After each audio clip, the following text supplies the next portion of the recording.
কত বড় সাহস হলে তোমার এই হাসরের কথা জানার পরেও তুমি আজকে ফজরের নামাজ পড়ো নাই। ওয়া আখরাজাতিল আরদু আসকালাহা, জমিন সমস্ত খনি বের করে দেবে, কিন্তু আপনি সেই খনির দিকে তাকাবেনই না। সবাই দৌড়াচ্ছে, সবাই দৌড়াচ্ছে, সবাই দৌড়াচ্ছে। কি একটা নাজারা হবে!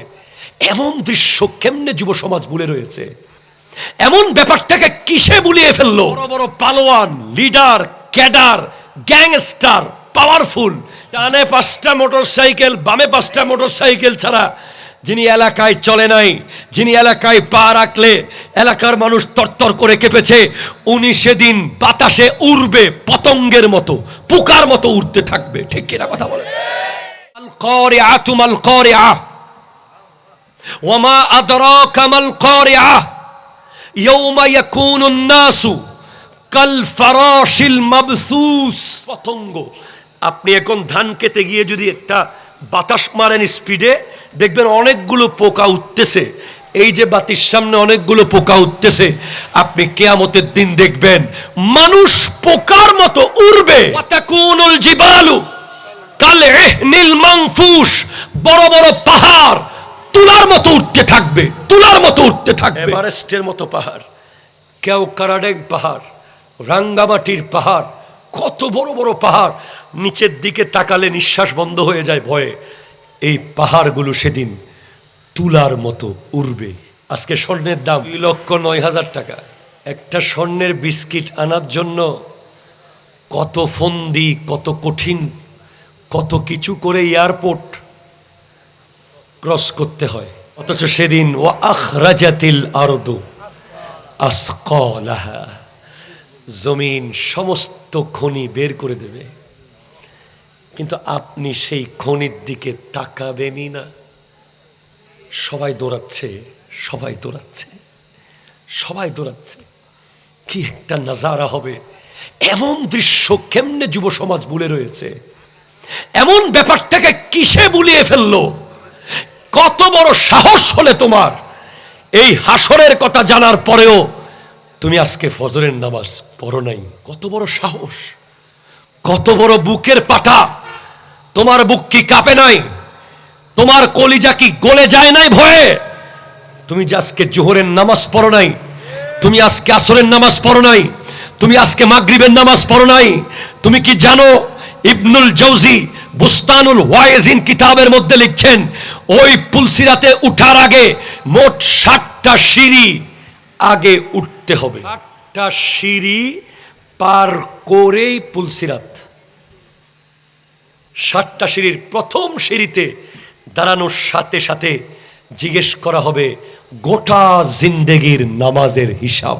যেদিন থেকে বালেগ হয়েছেন সেদিন থেকে সমস্ত নামাজের হিসাব। যদি সমস্ত নামাজের হিসাব দিতে পারেন তাহলে সেকেন্ড সিঁড়িতে যাবেন। সেকেন্ড সিঁড়ি হলো আত্মীয়তার হিসাব। কত রক্তের সম্পর্ক আজ বছরকে বছর কোনো যোগাযোগ নাই। কিয়ামতের একটা ভয়ঙ্কর আলামত হচ্ছে মৌতুল ফুজাত, হঠাৎ মৃত্যু। কোনো রোগ বালাই নাই, কিছু নাই, এমনে হুট করে মরে গেছে কোনো কারণ ছাড়া। ভালো ভালো হেঁটে গেছে, মারা গেছে, অফিসে গেছে, মারা গেছে, ব্যাংকে গেছে, মারা গেছে, চাকরিতে গেছে, মারা গেছে, হঠাৎ মৃত্যু। এই হঠাৎ মৃত্যুর প্রধান কারণ হলো আত্মীয়তার সম্পর্ক ছিন্ন করা। যারা আত্মীয় স্বজনের খবর নেয় না তারা হঠাৎ মারা যাবে। আর আপনি যদি প্রস্তুতি নিয়ে মরতে চান যে আপনি বলে যাবেন, কালিমা পড়ে যাবেন, সব কিছু জানিয়ে দিয়ে যাবেন, আমার এটা তুই করে রাখিস, ওইটা তোরা দেখে রাখিস, এটা ওখানে এটা আছে, ওটা ওখানে ওটা আছে, এভাবে যদি বলে যেতে চান তাড়াতাড়ি আত্মীয় স্বজনের বাড়িতে যান। খালার বাড়ির খবর নেন, ফুফুর বাড়ির খবর নেন, মামার বাড়ির খবর নেন। লা ইয়াদখুলুল জান্নাহ কাতিউর রহিম, যারা আত্মীয়তার সম্পর্ক ছিন্ন করেছে ওরা জান্নাতে প্রবেশ করবে না, করবে না, করবে না। সেকেন্ড সিঁড়িতে আত্মীয়তার খবর। আত্মীয়তাকে আল্লাহ একটা স্ট্রাকচার বানিয়ে দেবে। খুদ আত্মীয়তা জিনিসটা একটা বডি নিয়ে হাজির হবে। উনি বলবে, আল্লাহ যে আমাকে ছিন্ন করেছে তাকে তুমি ছিন্ন ভিন্ন করে জাহান্নামে ফেলে দাও। নাউজুবিল্লাহ। 3 নম্বর সিঁড়িতে উঠতে পারলে আহা ক্যাঙ্গুরু উঠিব খেয়ে আয় তো নদীর ইনায় ওয়াজ গরিব দেরি আয় তো উগ্র মানুষ নদী হিদ্দি যাবে ফইলে সিঁড়ি ভারত তারিব গোটা জীবনের নামাজ আয় নিজে ভাজ্যুম না হইতে পারি ইমাম মসজিদুল ফারিত্তারে কত কারণে অকারণে প্রয়োজনে অপ্রয়োজনে কারণ ছাড়া শুধু শুধু নামাজ ত্যাগ নামাজ নাই নামাজ নাই কি দৃশ্য হবে এরপর আত্মীয়তার সম্পর্ক তো বর্তমানে নাই বললেই চলে নাই বললেই চলে ঠিক কিনা কথা বলেন মোটামুটি পয়সাওয়ালা হলে হনমতে হবল লয় পয়সা আছে দেই পাওয়ার আছে দেই এতার লাই গরিব আত্মীয় হইলে ইবের হন দত ন দে ইবের দত তো ন যায় ইবের জায়গায় বেজাগায় পরিচয় ন দে ইন খবর আছে ইনুল্লাই হন সার আল্লাহ দিতুনু এই সিঁড়ি যদি পার হতে পারেন যদি আপনি আত্মীয়তার সিঁড়ির কোয়ালিফিকেশন শেষ করতে পারেন 3 নম্বর সিঁড়ি হবে বাবা এবং মায়ের খেদমত 4 নম্বর সিঁড়ি গীবত চুগুলখুরির ব্যাপারে জিজ্ঞেস করা হবে 5 নম্বর সিঁড়ি আমানত 6 নম্বর সিঁড়ি ওয়াদা 7 নম্বর সিঁড়ি এভাবে করে মোট 7টা সিঁড়ি পার করার পর ইবনুল জৌজি লেখেন দে এবার ফুলসিরাত আসল ফুল বলে দিয়েছিলাম গাড়ি যত দামি সফর তত স্পিড যত দামি সফর তত আরাম ফুলসিরাত পার হবে কিছু মানুষ বিজলির মতো পার হয়ে যাবে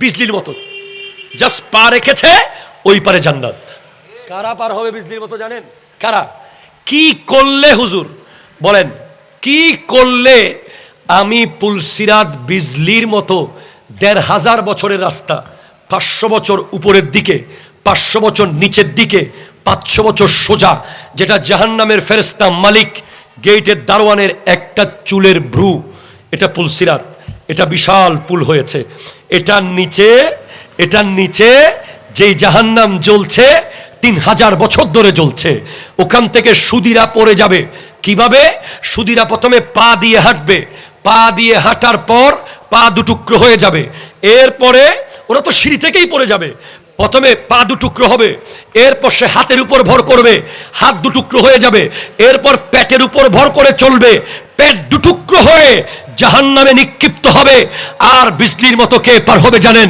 বিজলির মতো কে পার হবে জানেন যাকে দেখে আমার নবী হাসরের মাঠে মুস্কি হাসি দেবে আমার নবী যার দিকে তাকিয়ে মুস্কি হাসবে সে নবীর হাসির সাথে সাথে বিজলির মতো পুলসিরাত পার হয়ে যাবে বাবা রেগে গেলে মা এসে বুঝায় প্রিন্সিপাল রেগে গেলে ভাইস প্রিন্সিপাল এসে বুঝায় চেয়ারম্যান রেগে গেলে মেম্বার এসে বোঝায় কিয়ামতের দিন আল্লাহ রেগে গেলে নবী গিয়ে বুঝাবেন কিন্তু নবী যদি নারাজ হয়ে যায়